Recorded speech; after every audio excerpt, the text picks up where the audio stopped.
మిత్రులారా, public library Dwarakanagar విశాఖపట్నంలో 16/5/2026 జరిగిన ఒక సమావేశంలో doctor Guduru Seethamahalakshmi, Savitribai Phule educational charitable trust chairperson and all India body and organ donors association founder ఏమన్నారంటే, నిరుపేద విద్యార్థులను చదివించేందుకు దాతలు సహకరించాలి అన్నారు. స్పెక్ట్ ఉపకార వేతనం ద్వారా చదువుకుంటున్న నిరుపేద విద్యార్థులు ఫీజుల నిమిత్తం బ్రహ్మకుమారి రామేశ్వరి అక్కయ్య 1 లక్ష రూపాయల విరాళాన్ని అందజేశారు. ఈ సందర్భంగా బ్రహ్మకుమారి రామేశ్వరి అక్కయ్య మాట్లాడుతూ, తన కష్టార్జితంతో పైసా కూడబెట్టి నిరుపేద విద్యార్థుల చదువుల నిమిత్తం ఈ విరాళాన్ని అందజేసినట్లు చెప్పారు.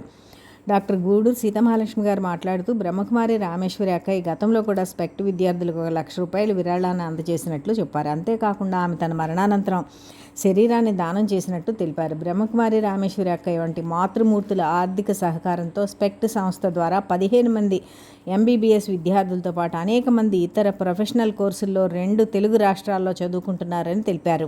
నిరుపేద విద్యార్థులను చదివించేందుకు దాతలు ముందుకు రావాలని ఆమె విజ్ఞప్తి చేశారు. 1 లక్ష రూపాయల విరాళాన్ని అందజేసిన రామేశ్వరి అక్కయ్య గారికి కృతజ్ఞతలు తెలుపుకుంటున్నాం.